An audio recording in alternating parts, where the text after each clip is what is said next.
Halo semuanya, apa kabar kalian semua? Semoga baik-baik aja ya. Jadi kali ini aku pengen nyeritain gimana sih caranya aku bisa bahasa Korea. Jadi sebenarnya aku bisa bahasa Korea tuh waktunya nggak sebentar. Awalnya, jadi waktu aku SD tuh lagi booming banget Korean pop gitu. Terus teman-temanku pada heboh nih, kayak pada suka gitulah. Terus aku mikir apa sih bagusnya kayak gitu.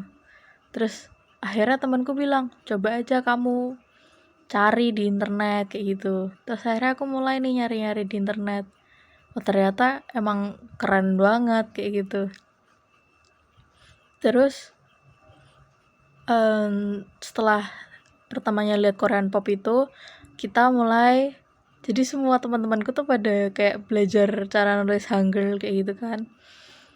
Terus aku juga jadi tertarik nih, gimana sih cara bacanya tulisan-tulisan itu, cara nulisnya juga kayak gitu kan.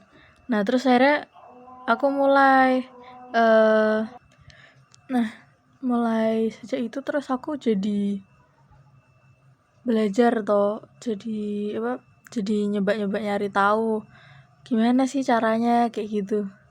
Terus akhirnya aku mulai nulis-nulis nih. Nah aku tuh nulis-nulis abjad Koreanya gitu, kayak nyari tahu lah abjadnya tuh ada berapa sih, terus apa cara bacanya, huruf-hurufnya tuh gimana cara bacanya kayak gitu. Nah waktu SD tuh cuman belajar kayak gitunya doang.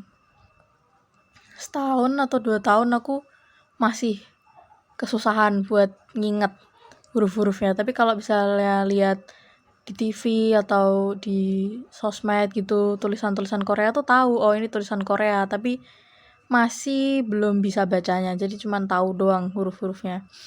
Nah terus waktu SMP udah mulai nih kayak coba nulis-nulis kayak gitu, tapi nggak yakin sama tulisannya, jadi tulisannya masih acak-acakan banget, nggak tahu itu hurufnya bener apa enggak, hurufnya bisa disambung apa enggak kayak gitu. Jadi cuman ngasal doang pas SMP.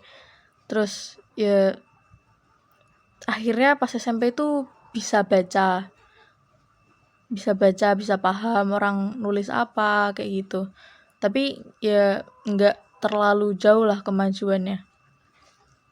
Terus pas lulus SMP masih sama perkembangannya kayak gitu. Masuk SMA aku mulai mengurangi aktivitasku yang berbau Korea gitu. Jadi aku udah nggak terlalu belajar bahasa Korea lagi, sampai akhirnya pas kelas 12, pas pandemi kemarin, aku ngerasa nggak ada kegiatan nih. Akhirnya aku mutusin buat ya udahlah cari hiburan aja sambil Koreaan lagi kayak gitu. Terus akhirnya aku ketemu sama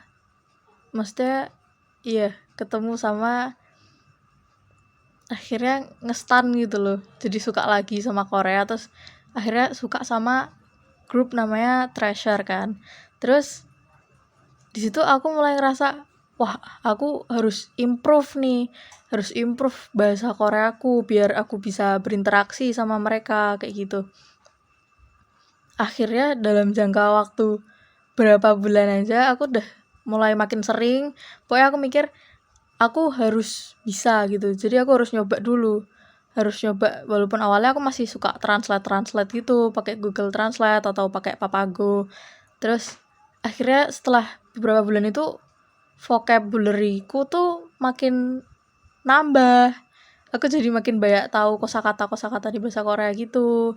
Terus aku juga makin lancar nulisnya, aku makin lancar bacanya, karena tekadku itu tadi, aku pengen bisa berinteraksi tanpa Google Translate.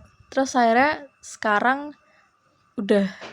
aku udah lumayan lancar sih daripada sebelum-sebelumnya. Jadi sebelum-sebelumnya tuh cuman belajar abjadnya dulu, terus belajar cara bacanya, belajar cara nulisnya, terus baru ngembangin ke vocabulary-nya. Itu cukup lama sih, dari SD sampai SMA perkembangannya kayak gitu. Terus sekarang udah lancar sih alhamdulillah, tapi ya kadang masih butuh Google Translate atau papaku buat beberapa vocabulary yang aku masih belum tahu.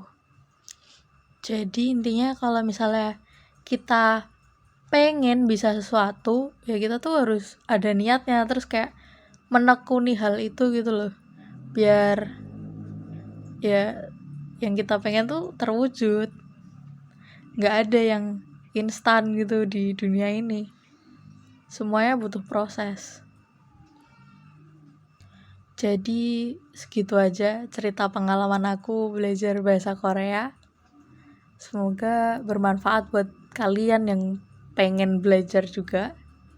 Nanti aku bakalan buat video cara nulis di bahasa Korea gitu, terus sama cara menghitung di bahasa Korea. Kalian tunggu ya videonya. Bye bye. Thank you guys for watching this video.